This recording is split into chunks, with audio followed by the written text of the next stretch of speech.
Assalamualaikum warahmatullahi wabarakatuh. Perkenalkan, nama saya Vivi Maya Dahya dengan NIM 2230124142, Prodi Pendidikan Matematika Angkatan 2022 Universitas Negeri Yogyakarta. Video ini dibuat guna memenuhi tugas ujian akhir semester mata kuliah Kajian Matematika HOTS 2025 dengan dosen Ibu Enda dan Ibu Khalifah.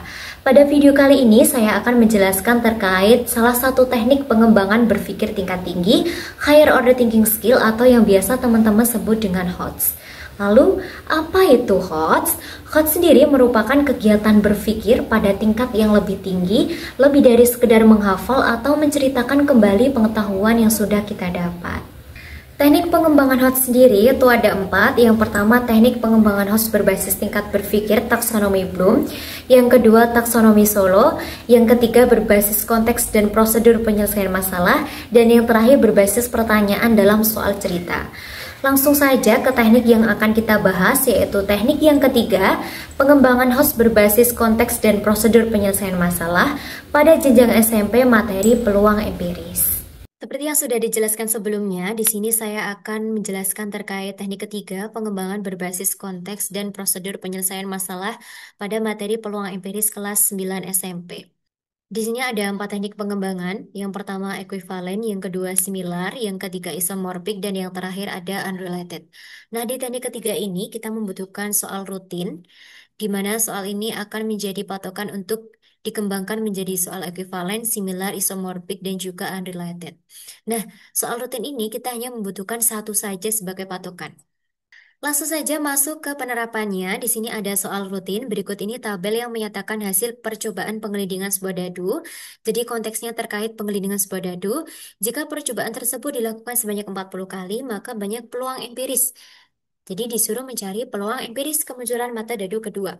Terus untuk soal ekuivalen, berikut ini tabel yang menyatakan hasil percobaan pengelindingan sebuah dadu. Konteksnya sama terkait pengelindingan sebuah dadu.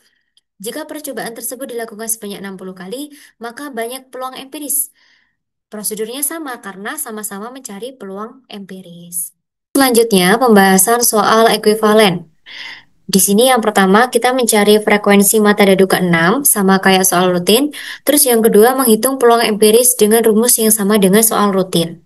Selanjutnya masuk ke soal similar. Disajikan tabel hasil percobaan pengelindingan sebuah dadu. Jadi masih sama-sama terkait pengelindingan sebuah dadu. Jika percobaan tersebut dilakukan sebanyak 80 kali, hitung peluang empiris untuk setiap mata dadu. Prosedurnya berbeda karena di sini disuruh mencari setiap mata dadu, bukan hanya salah satu saja. Terus yang kedua disuruh membandingkan nilai peluang empiris dengan peluang teoritis dan hubungannya. Selanjutnya, pembahasan soal similar. Nah, di sini yang pertama kita mencari peluang empiris setiap mata dadu, jadi masing-masing mata dadu. Terus yang B, itu di sini kita mencari nilai peluang teoritisnya, terus dibandingkan dengan peluang empiris. Untuk selanjutnya adalah isomorphic. Lisa dan Aryo sedang melakukan percobaan dengan menggunakan 2 buah uang logam. Konteksnya berbeda karena di sini menggunakan 2 buah uang logam.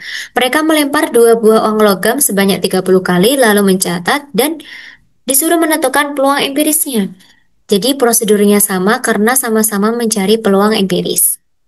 Terus untuk pembahasan soal isomorphic, yang pertama kita mencari sisi uang logam yang sama, ada AA dan GG. Yang kedua mencari frekuensi munculnya AA. Terus yang ketiga menghitung peluang empiris dengan rumus yang sama dengan soal rutin. Untuk selanjutnya, yang terakhir ada soal unrelated. Kota ABC memiliki penduduk 1 juta orang. Nah, konteksnya berbeda karena di sini terkait kependudukan. Jika penduduk kota itu dikelompokkan menurut umur dan jenis kelamin, maka diperoleh tabel peluang empiris. Nah, di sini peluang empirisnya sudah diketahui.